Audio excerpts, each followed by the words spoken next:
24-এর বাংলায় বৈষম্য বিরোধী ছাত্র আন্দোলনের পর থেকে বাংলাদেশে তো কোনো বৈষম্য নেই, তাহলে আমরা কেন বৈষম্যের শিকার হব?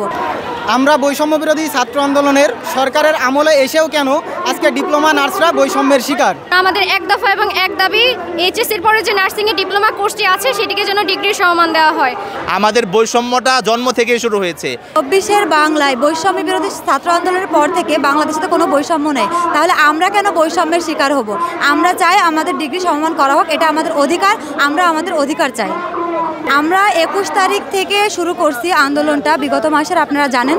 আর বৈষম্য বলতে আপনারা জানেন যে এইচএসসির পর কখনো ডিপ্লোমা থাকে না, যেটা 2008 সালের পর থেকে এইচএসসির পর নেওয়া হয় এবং দেওয়া হয় এইচএসসি সমমান একটা সার্টিফিকেট ডিপ্লোমা। আমরা চাই এটাকে ডিগ্রি সমমান করা হোক, এই বৈষম্যটা আমরা চাই না, আমরা আমাদের অধিকার চাই।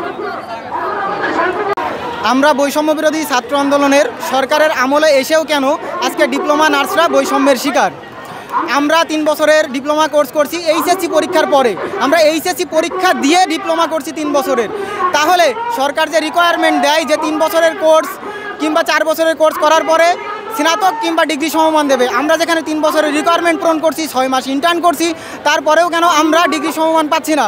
আমরা অনতিবিলম্বে এই বৈষম্য বিরোধী ছাত্র আন্দোলনের সরকারের কাছে এবং আমাদের এই বৈষম্য বিরোধী সরকারের কাছে আবেদন জানাই যে আমাদের এই ডিপ্লোমা ইন নার্সিং সায়েন্স এবং ডিপ্লোমা ইন মিডওয়াইফারি যে বৈষম্য, এই বৈষম্যকে অনতিবিলম্বে ডিগ্রি সমমান দাবিতে রূপান্তরিত করা।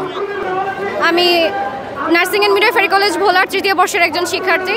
আমরা সুদূর ভোলা থেকে আজকে এখানে কেন্দ্রীয় শহীদ মিনারে একত্রিত হয়েছি শুধুমাত্র একটা মাত্রই উদ্দেশ্য, যেন আমাদের এক দফা এবং এক দাবি, এইচএসসির পরে যে নার্সিংয়ের ডিপ্লোমা কোর্সটি আছে সেটিকে যেন ডিগ্রির সমমান দেওয়া হয়। জুলাই বিপ্লবের পরে সকল ধরনের অনিয়ম এবং বৈষম্য বুড়িগঙ্গার নিচে পড়েছে, অতএব এখন এই ধান্দাবাজি কথা বলে কোনো লাভ নাই।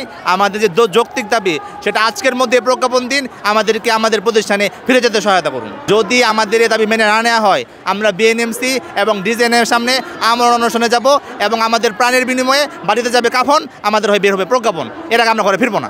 আমাদের বৈষম্যটা জন্ম থেকেই শুরু হয়েছে। একটা মানুষ 3টা বছর পড়াশোনা করলো, ইন্টার্ন করলো, নাইট ডিউটি করলো, একাডেমিক্যালি পরীক্ষা দিল বিভাগীয় পরীক্ষাদের মতো, তারপরে এসে তাকে দেওয়া হয় এইচএসসি সমমান। এর চেয়ে লজ্জার আর কিছু থাকতে পারে এদেশে? আর কোনো কিছুই নেই এর চেয়ে লজ্জার।